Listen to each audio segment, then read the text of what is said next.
capital city of Israel. On top of that, it is a very holy city. The reason that it is holy for the three Western main religious has got to do with a certain place called Mount Moriah.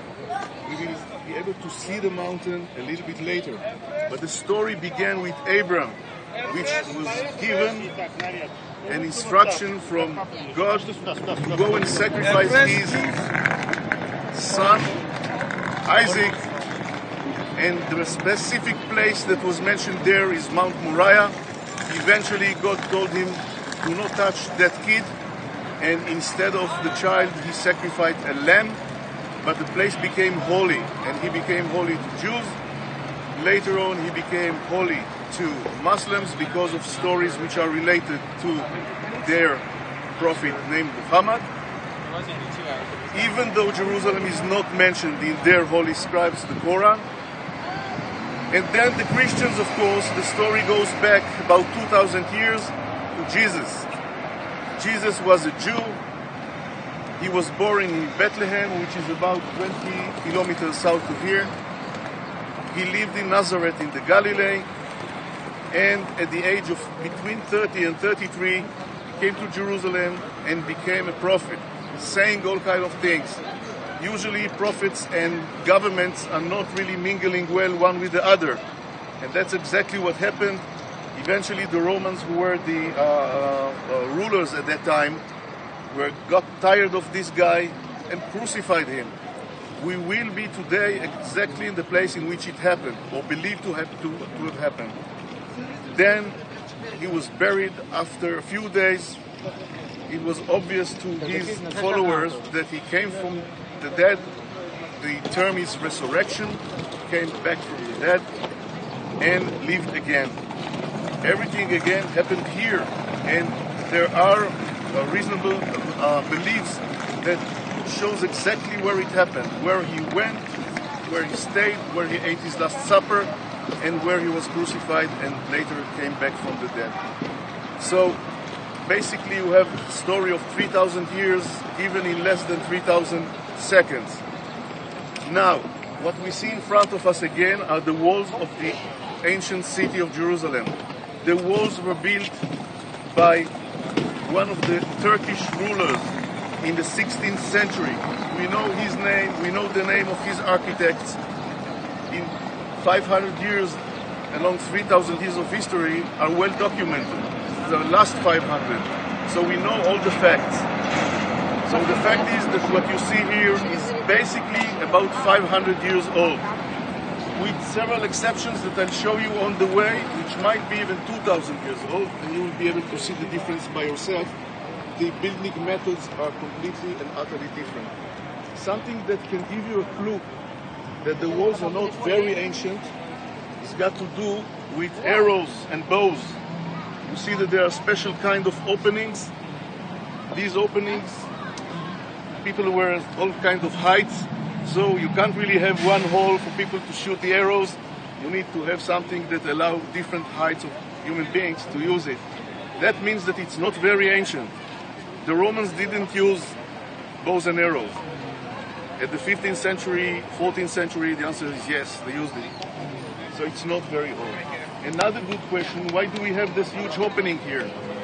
We will see later there are other gates which are way smaller. The answer is, and we will see the gate in a minute, 1998, the German Kaiser wanted to pay a visit to Jerusalem. The ruler at that time were the Turks. This was 1898. Sorry. The ruler was the Turks. They had a monarch at their head also. One king to another gives them all kinds of attributes and honor.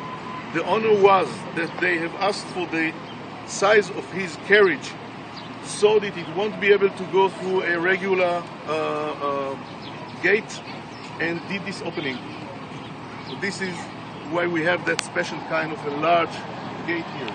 Another thing that we see from here, it's very visible, is this thing.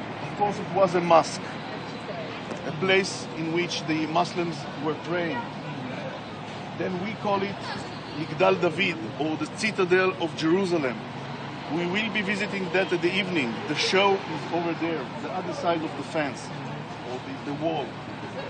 But this is a symbol of Jerusalem, that during the last few hundred years, most of the pictures that people had in their minds of Jerusalem was somehow involved with this citadel, this area.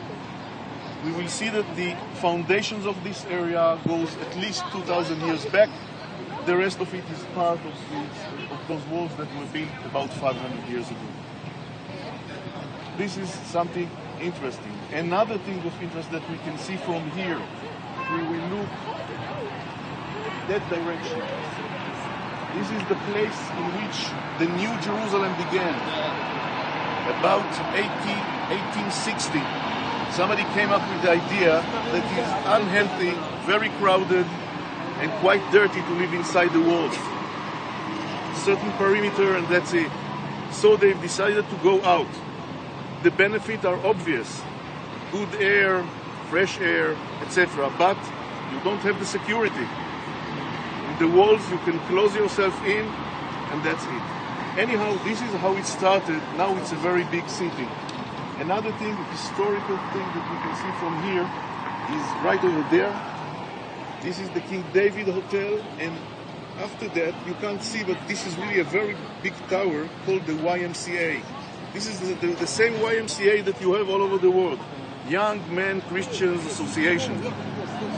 So this hotel served the British, how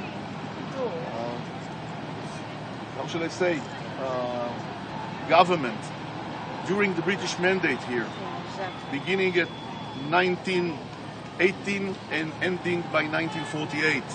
At a certain point in 1947, it was blown up and rebuilt later.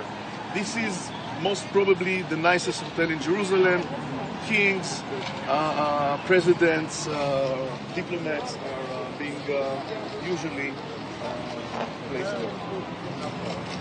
The price is in correlation to that. Okay, let's move in.